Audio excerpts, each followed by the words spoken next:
Mr. Chancellor, Mr. President, members of Senate and of the Board of Governors, colleagues, parents and friends of our students, and of course, my fellow graduates.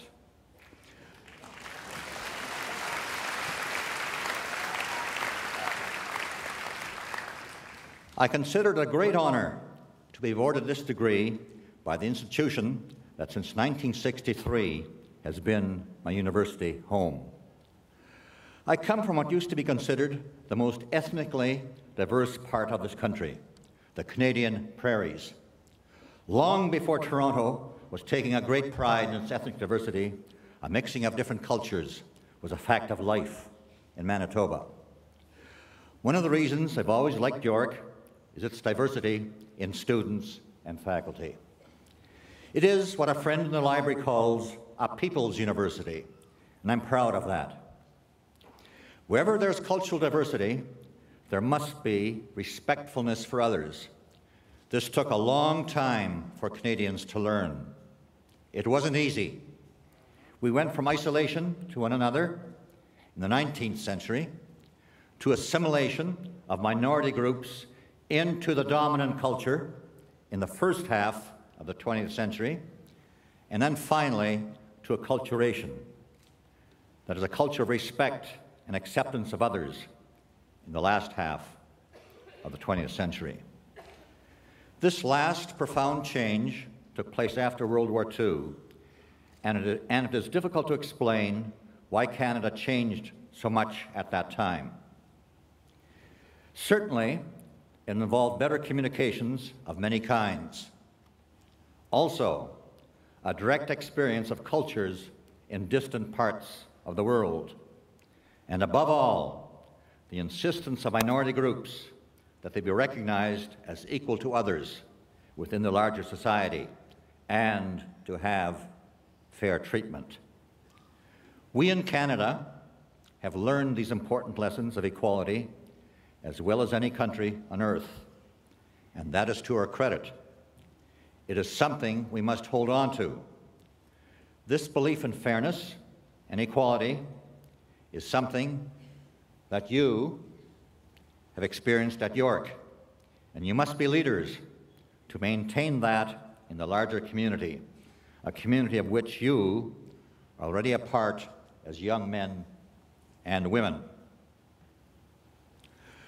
I started university in 1945, and then after working as a high school teacher, did my graduate work in geography in the 1950s.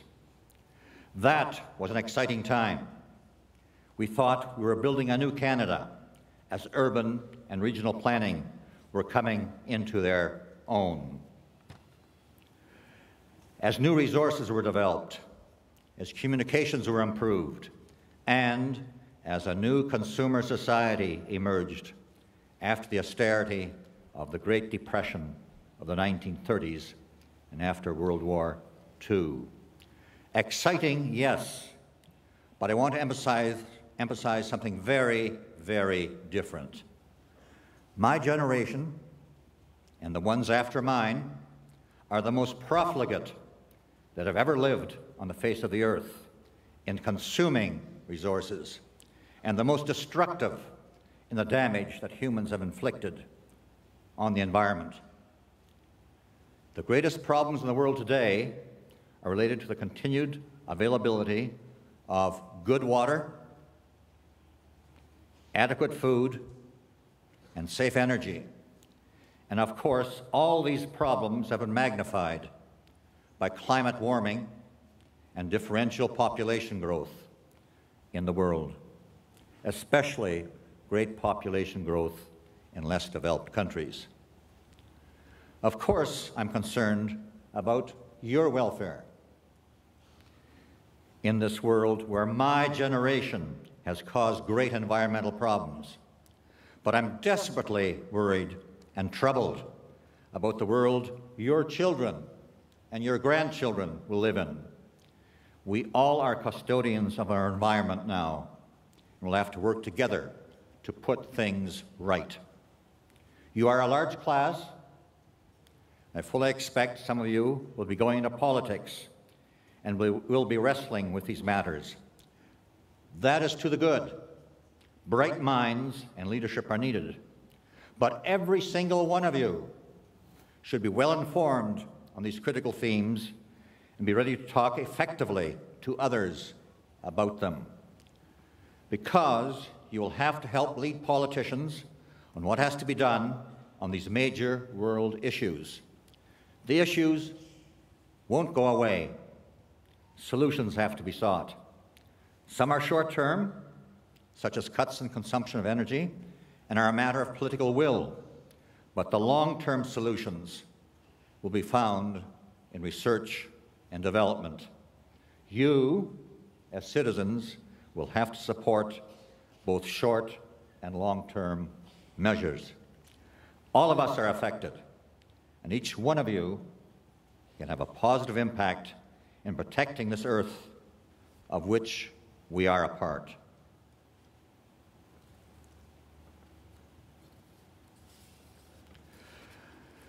Let me turn to what does a university education give you? An education such as the excellent one you've just achieved at York. Above all, it has given you the capacity to think clearly and to express yourself clearly. And I hope it has given you a solid foundation of confidence that you can grow in ability and judgment and to make further changes in yourself in the future. This is just a start. Your time in university has provided you with a precious period of a few years to dream, contemplate, learn, and think rigorously. Provided a space, an interval, that allows you to see that the world you're stepping into is a rapidly changing place. That is also where a sense of excitement lies. There's a complex, exhilarating world out there with many problems, but also opportunities and possibilities. In going into this world, don't just think of the job and responsibilities you will have in the next year or two. It is important to think in terms of the next decade. The chances are that the most satisfying possibilities don't come right away. Be prepared to change jobs, embrace new prospects that arise, perhaps requiring changes in yourself. I'm always amazed when I meet our graduates from years ago to learn about the great range of jobs they found in society. Often, it has taken time, but worthwhile opportunities are there in this diverse country. Let me end with a quotation from my mentor, friend, and colleague in geography, the late Professor George Tatham. He was appointed to York in its first year in 1960 and was the first dean of this university, as well as master of McLaughlin College.